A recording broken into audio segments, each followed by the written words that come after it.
They said no one could escape Alcatraz. Not once. Not ever. Surrounded by freezing waters, violent currents, and constant surveillance, Alcatraz Federal Penitentiary was designed to destroy hope. The distance to shore was short, but survival was impossible.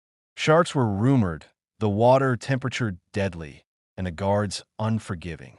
And yet, on the night of June 11th, 1962, something happened that still haunts American history. 3 men vanished. No alarms were triggered. No bodies were ever found, and no proof was ever discovered that they died. The FBI would later close the case, but the mystery never closed.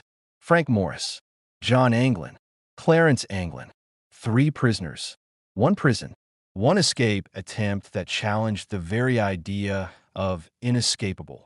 To understand how this happened, you must first understand Alcatraz itself. Located on a cold, isolated island in the middle of San Francisco Bay, Alcatraz was not built to rehabilitate. It was built to break. Inmates were sent there not for long sentences, but for disobedience. This was where the system sent men it could not control. Frank Morris arrived in January 1960. He was known for his intelligence. His IQ tested well above average. Quiet, observant, and disciplined, Morris was not a violent man. But he was a persistent one. He had attempted escape from other prisons before, and he never stopped studying his surroundings. The Anglin brothers, John and Clarence, arrived soon after. Raised in Florida, they had spent much of their youth working around water, swimming, and surviving in harsh conditions. Unlike most inmates, the freezing bay did not terrify them. It challenged them. The 3 men shared more than cells. They shared patience. Night after night, they observed guard routines, count times, blind spots, the sound of footsteps, the weaknesses in the prison's aging infrastructure. Behind their cells, the concrete walls were slowly crumbling from decades of salt air. What guards saw as solid, the inmates felt as brittle. Using nothing but stolen spoons, fragments of metal, and determination, they began to carve a path to freedom, 1 grain of concrete at a time. To hide the noise, Morris played his accordion during music hour. To hide the holes, they crafted fake vents from cardboard and soap. And to fool the guards during bed checks, they created dummy heads made from soap, toilet paper, toothpaste, and real human hair collected from the barbershop. This was not desperation. This was precision. By the spring of 1962, the plan was complete. A homemade raft, improvised life vests, a route through a hidden utility corridor. All that remained was the night, and Alcatraz would never be the same again. By the time the guards realized something was wrong with the walls behind the cells, it was already too late. For nearly a year, Frank Morris and the Anglin brothers worked in silence. Every night after lights out, they pulled their blankets tight, masking the faint scraping sounds as spoons bit into decaying concrete. The ventilation grills behind their sinks were not reinforced steel, just brittle material weakened by decades of salt air. What looked solid was slowly turning to dust. Each spoonful of concrete was hidden in their pockets and discreetly scattered during exercise time in the prison yard. No one noticed, or perhaps no one imagined that anyone would dare. Above their cells sat an unused utility corridor, forgotten by guards and sealed off from routine inspections. Once the holes were large enough, the men slipped through them and climbed into that space, a narrow, dark area filled with pipes, dust, and silence. It became their workshop. There, the impossible took shape. Using more than 50 stolen raincoats, they stitched together a makeshift raft. The material was waterproof, durable, and surprisingly buoyant. Heat from steam pipes sealed the seams. They tested every inch, every fold, knowing a single failure would mean death in the bay. Life vests were constructed the same way. Not elegant, not professional, but functional. Timing was everything. The currents of San Francisco Bay were deadly. Swim at the wrong hour, and the water would drag you straight into the Pacific Ocean. Morris studied tide charts obsessively. He calculated that the only chance was just after midnight, when the current briefly reversed toward the mainland. Meanwhile, the guards saw nothing. During nightly bed checks, flashlights swept across rows of sleeping prisoners. Faces visible, body still, all accounted for. What they didn't know was that the heads staring back at them were fake, cold, expressionless replicas molded from soap and toothpaste, painted with stolen art supplies, topped with real human hair. Frank Morris perfected the details. Shadows, facial contours, the slight tilt of a sleeping head. The illusion was flawless. On the evening of June 11th, 1962, the prison followed its usual rhythm. Dinner, count, lights out. The guards locked the cells and walked away, confident in the system. Inside their cells, the three men waited. They did not speak. They did not rush. At approximately 11:30 p.m., Morris quietly pushed the dummy head into place, slid through the vent, and disappeared into the darkness above. John and Clarence followed minutes later. One man was supposed to join them, Alan West, but his hole was too tight. Despite frantic effort, he could not escape. At the last moment, he was left behind, watching as the others vanished into history. By midnight, Frank Morris and the Anglin brothers stood on the roof of Alcatraz. Below them, freezing black water. Behind them, the most secure prison in America. Ahead of them, nothing but uncertainty. They inflated the raft, checked the seams, and lowered themselves silently into the bay. No alarm sounded. No guards noticed. No shots were fired. By morning, 3 cells appeared occupied. 3 beds appeared slept in. And 3 men were gone. Not escaped. Gone. And what happened next would divide investigators for decades. The water was colder than anything they had imagined. San Francisco Bay in June might look calm from afar, but at night, it becomes a living thing, dark, violent, unforgiving. The temperature hovered just above freezing. Within minutes, numbness could turn into paralysis. Within an hour, death was almost guaranteed. Frank Morris entered the water first. The raft dipped under his weight, then stabilized. John and Clarence Anglin followed, gripping the edges as the inflatable creaked softly beneath them. The prison loomed behind them now, a massive shadow against the night sky. Alcatraz, the rock, had taken men's freedom, their sanity, sometimes their lives. But tonight it had failed. They paddled with makeshift oars cut from scrap wood. Every movement was slow, deliberate. Splashing meant sound. Sound meant guards. Guards meant bullets. Above them, the Golden Gate Bridge lights flickered faintly through the fog. Ahead of them, the mainland was invisible, just a direction, an idea, a hope. The tide was turning, exactly as Morris had calculated.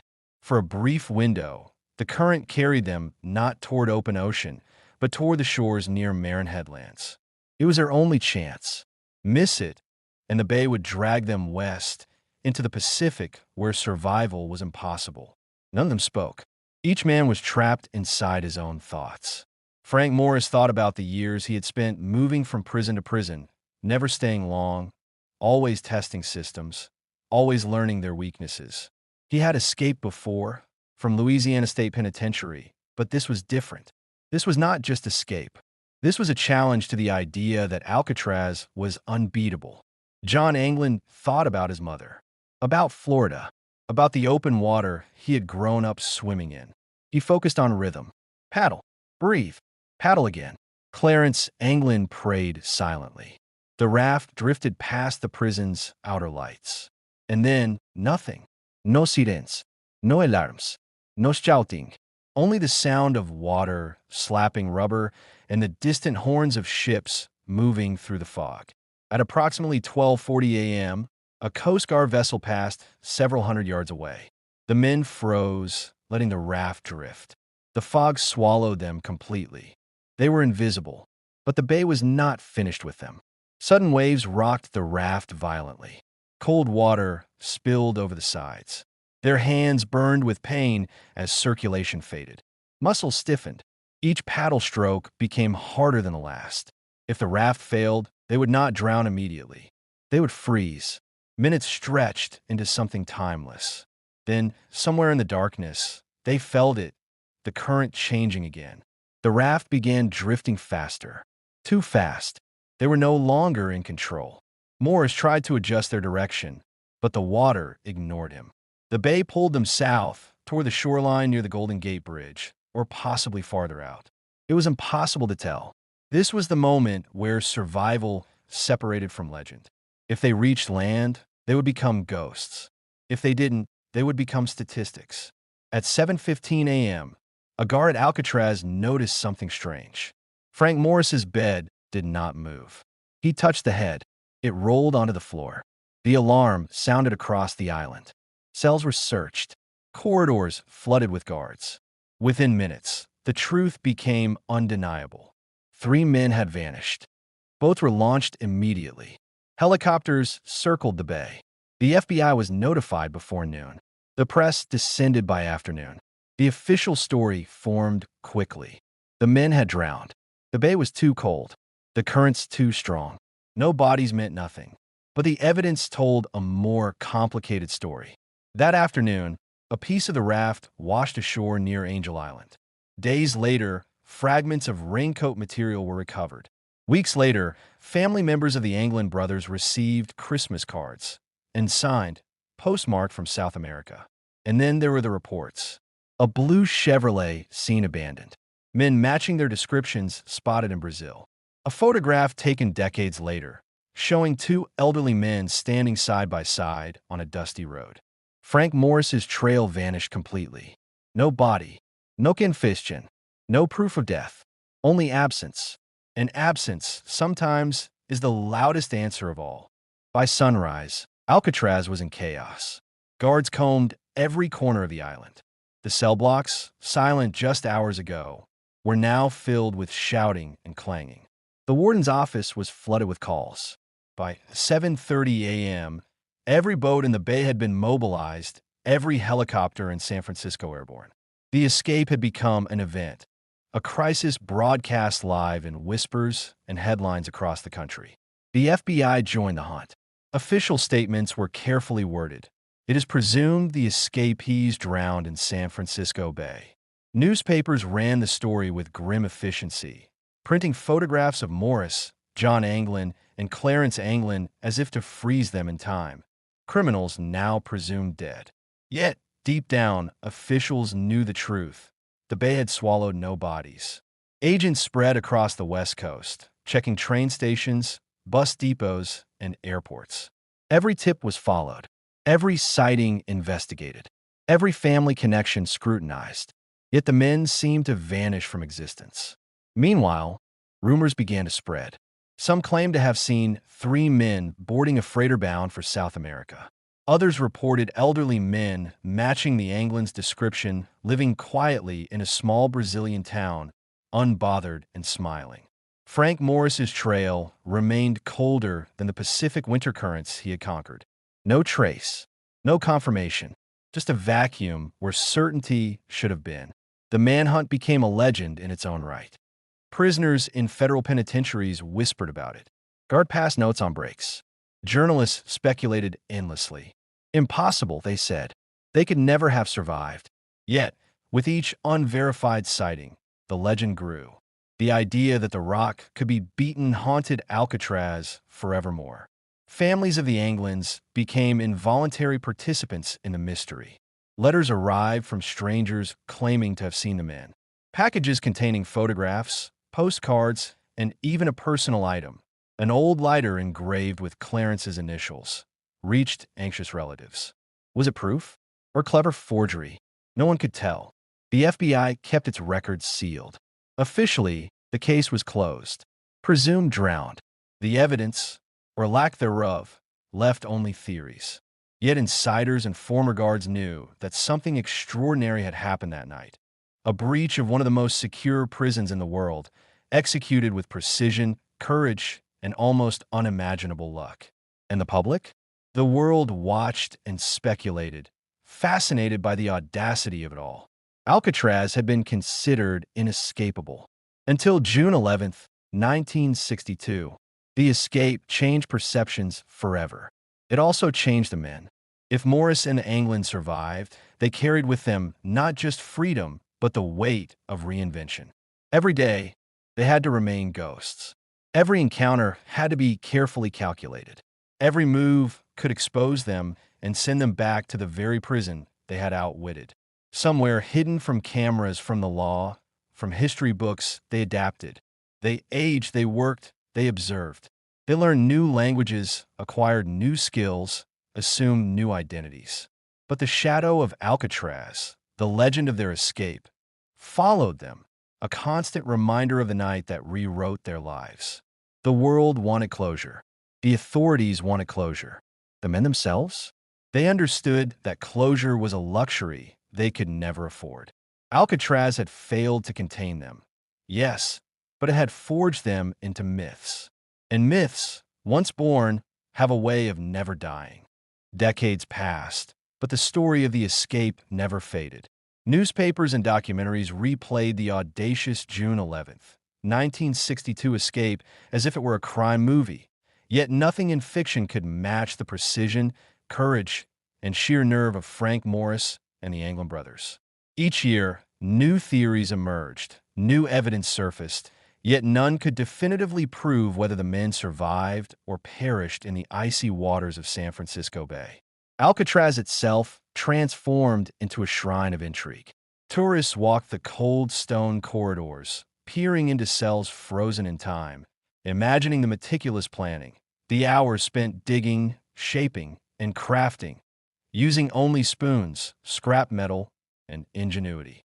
The dummy heads placed in the beds, the secret tunnels, the raft made from raincoats, all of it told a story that blurred the line between genius and madness. Investigators, old and new, chased shadows for decades. Every tip, every rumor became a thread in the labyrinthine narrative of escape. Letters purportedly from the Anglins arrived at FBI offices and in the hands of family members, sometimes years apart, often cryptic, sometimes in code. One photograph, dated 1975, showed three men on a Brazilian beach with striking resemblance. Was a hoax? Evidence? The world would never know. The cultural impact of the escape rippled far beyond the bay. Movies, books, and documentaries immortalized the event, capturing the public imagination. Children learned the story in school. Adults debated it in bars and cafes. The escape became a symbol, not just of cunning and rebellion, but of the human desire for freedom against all odds, against impossible constraints. Even the U.S. government, after decades, could not close the case definitively. In 2018, the FBI officially ended its investigation, citing lack of evidence. Yet, the files released hinted at tantalizing possibilities. Reports of sightings, personal belongings, and secret correspondences painted a picture of lives lived in quiet anonymity, always under the shadow of the past, always aware that their legendary escape was the world's eternal gaze upon them. Historians and criminologists often asked, what drives a man to escape, not just once, but in such an almost theatrical defiance of a system designed to break him? For Frank Morris and the Anglins, it was not only freedom. It was control over fate, a statement etched in the cold stone of the rock that genius, courage, and determination could outmatch even the most formidable barriers. Today, the legend persists. Alcatraz remains a symbol, but so too do the men who outsmarted it. Tourists may walk the island, taking photos, peering through the same barred windows, feeling the wind off the bay, imagining the night when three men disappeared into the fog, never to return, yet never truly gone. Where are they in 2026? The world can speculate. Are they living quietly in some remote corner of the globe? Did they embrace new lives, untraceable and unknown? Or did the bay finally claim them, their fates swallowed in secrecy? No one knows. Perhaps that is the point. Their survival, their myth, their mystery is eternal. In the end, the escape from Alcatraz was more than a crime. It was a legend. And legends, like the men who create them, never truly die. They linger in the fog, in the whispers of historians, in the awe of those who dare to imagine the impossible. They linger in the question that has haunted generations. Where are Frank Morris and the Anglin brothers today? The answer, as ever, remains just out of reach. Hidden in plain sight, drifting with the tides of San Francisco Bay, eternal, untouchable, and forever free.